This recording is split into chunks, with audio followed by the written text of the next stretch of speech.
Today we may finally have the answer for why Samantha's eyes are now this dark ether glow to them. And for the people who are not really caught up here or just maybe forgot, let me explain the situation. So Samantha, all the way up until Firebase Z, had normal eyes. It was pretty normal stuff going on with her eyes. But then Firebase Z transpires, and this is when she is captured by Dr. Peck and then thrown into the Dark Ether. Then after that, the events of the main Easter egg take place and we free her from the Dark Ether, but when she comes out, her eyes are now having this weird glowing dark ether vibe to them. And it's something that a lot of people started speculating on. What in the heck could this mean? Does this mean she's been corrupted by the Dark Ether? Does it mean she got her old powers back? Or what's going on here? But up until now, we really haven't had a single idea of what it could be. But now, with the new Season 2 Reloaded Outbreak radios, we may finally get that explanation. And it may seem that she actually did get some of her old powers back. Before we go any further, I actually want to play you guys multiple different parts of different radios that is all, I guess, kind of pointing towards this idea of her old powers of being able to control the zombies being back. And these are actually over a lot of different radios from a lot of different people, and even one of them being Samantha herself. But I'll go ahead and let you guys listen to them. With all due respect, Agent Maxis, as a former agent of the BND, there have doubtless been times in your career, your life, where lying and misleading those around you was very much essential. Do you think I'm lying to you, Major Carver? No. But I am concerned about the content of some transmissions you sent while you were in the Dark Ether. Some of them seem to imply that you yourself might have caused the outbreak at Outpost 25. I don't know how that would be possible. Do you? I don't like repeating myself, but again I have to ask. What do you want? Requiem are very interested in the gaps in your memory regarding the events at Outpost 25. Particularly its destruction and the question of your role in it. I was angry and confused. But that doesn't mean I could somehow unleash all the forces of the Dark Ether upon Omega. Well, I was thinking your anger was perhaps directed more at Peck. I would understand the desire for revenge.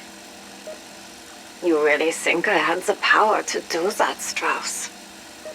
I'm more concerned about the possibility of you doing it again. Don't worry. I'm not a danger to you. Or anyone else. I can see you're agitated, so I'm gonna let you get some rest. I hope you feel better soon. I don't want to upset you. Why? Are you worried I'll destroy everything like you think I did at Outpost 25? Weaver! Did Weaver tell you that I was the one who caused the outbreak at Outpost 25? Even if he didn't say it out loud, I think he may be right. It's almost like they don't trust me. I'm starting to understand how they feel. I'm not sure if I can trust them anymore. Even Weaver. So over all of those radios, or those parts of the radios, all of them have one major theme to them, and it's that everyone is suspecting Samantha of causing the outbreak at Outpost 25, which, if you guys don't know what that is Firebase Z. Which, if this is true, which it sounds like it's true since so many people are saying it, it would most definitely imply that Samantha now has her old powers back, or at least when she was in the Dark Ether, she has her old powers back, where she could control the zombies, which, if this is just as it is, it's interesting because it really makes you question how much of this is she, I guess, a part of it, or is this just her being manipulated by whatever it may be in the dark ether? Because we do know that there's something in the dark ether that is doing something, right? That exists, that's going on, but is it her that is being manipulated by that? Or maybe that thing in there is giving her old powers and now she just, well, like, using them how she wants? Because it would make sense why she would want to attack Outpost 25. I mean, that's where she was captured by Dr. Peck and then tortured. That's the reason why in these radios we hear from Strauss, I believe,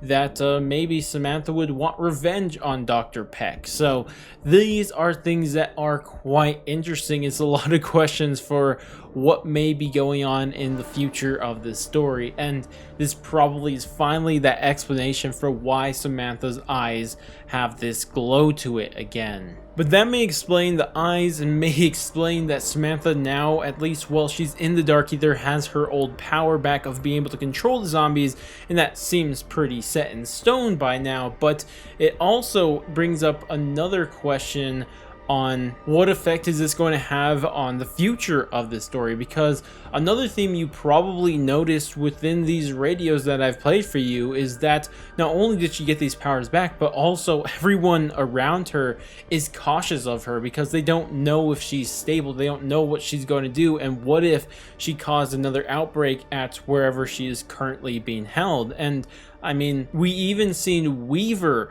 have these exact same concerns, and that's significant because Weaver and Samantha, I mean, they're supposed to like know each other from way back in the day, right? So if even Weaver is now has his concerns with her that maybe she would even cause some sort of outbreak to happen over where they're at, it is interesting. So it's something that we'll have to keep an eye on for the future of this story, because there's a lot of different possibilities here.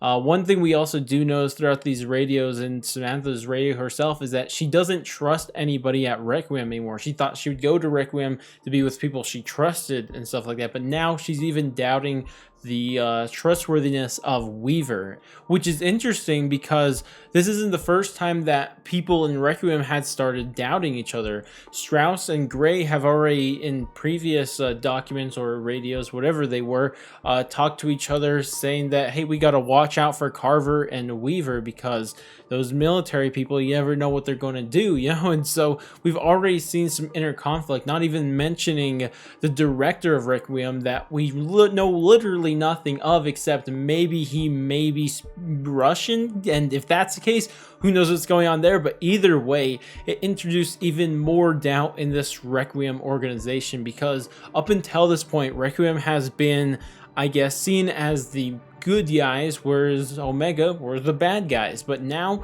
we see more seeds of doubt being planted within Requiem, so it really makes you wonder what is in store for the future of Requiem, and if they're really all they seem on the surface, or maybe there's something more to them. But of course, that's kind of getting really far off from where we even started with this video. But regardless, I think there's a lot of interesting things that is going on, and a lot of different crazy implications that could happen with this information. But I guess we'll have to wait and see. But regardless, that's about it for this video. If this video was informative or enjoyable in any ways, I would appreciate if you like, subscribe, bell, share, and all that great stuff. But I'm gonna head out. I'll catch you guys next stream, video, or whatever the heck it may be, and laters, guys.